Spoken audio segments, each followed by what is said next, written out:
So, to get straight to the point, I'm broke. We all know that VTuber models are very expensive, and for good reason.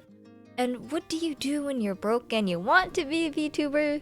You either use pre-made assets that people are kind enough to make, or learn to do everything yourself. Which is exactly what I did. Hello, my name is Sil. I'm a soul eater who enjoys puzzle games and giving my opinion that no one asked for. I stream on Twitch and YouTube, make YouTube videos, and draw my own thumbnails along with live 2D rigging for VTuber models. As the video title says, I made my VTuber model in 20 days.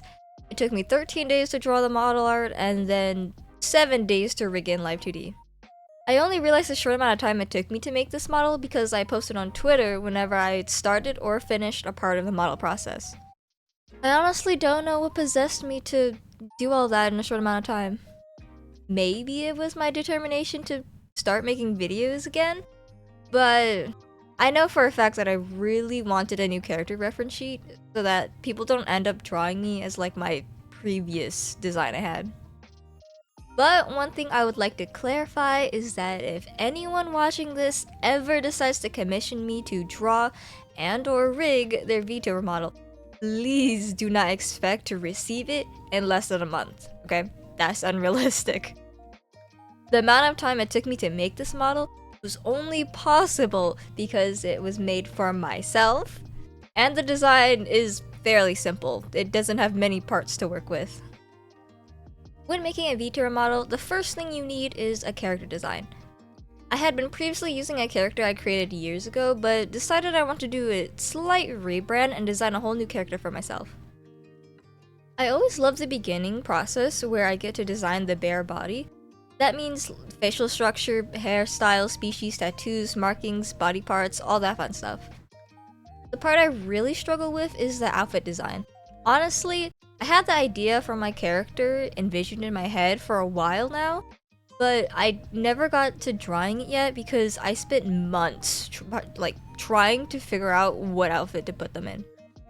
There are many different ways to decide whether a design is good or not, especially because people, have their own opinions. Like, what you might find good, I might find bad, or what you find bad, I might find good. Or maybe both bad, both good. But for me, I like to focus more on the character's bare body design.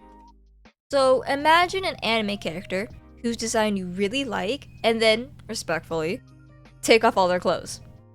Would you still be able to recognize them?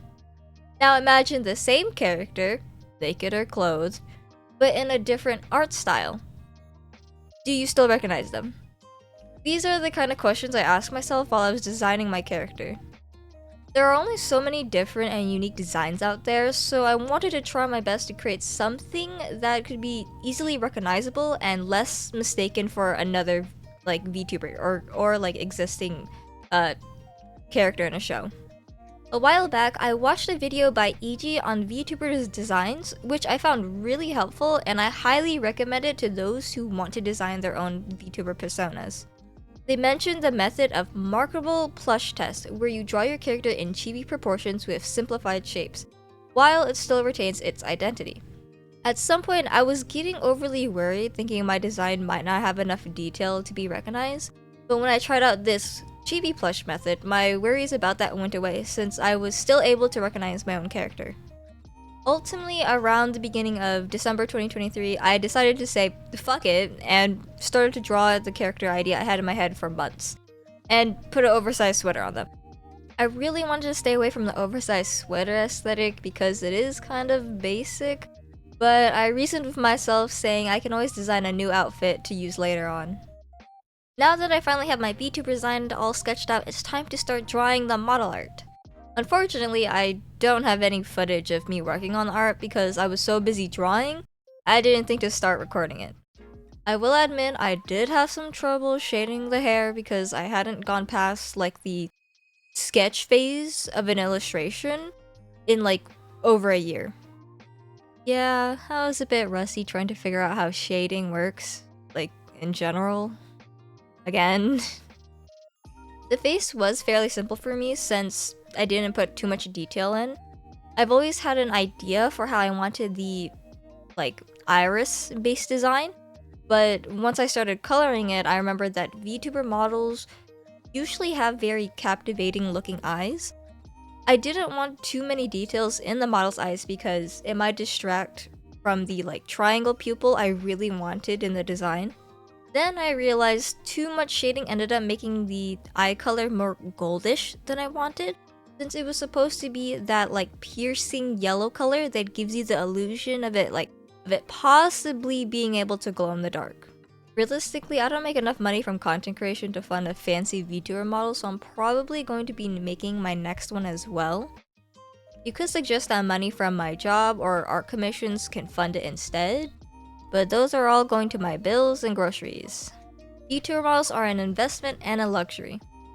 Since I only use it for videos and live streaming, I'm strictly using the money I get from it to fund any content related things that isn't a need.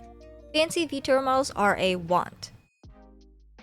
Also, I still need to pay off the investment on this new laptop I got, so... In the end, I'm quite happy with how the first VTuber model for myself turned out.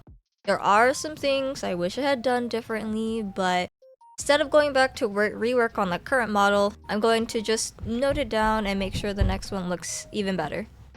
Thank you everyone for listening to me ramble for a few minutes. Sorry I had no real advice to really say here. I'm still a novice when it comes to VTuber models, but I hope this has inspired you to try and make your own. Yeah, I'm going to bed now. Bye!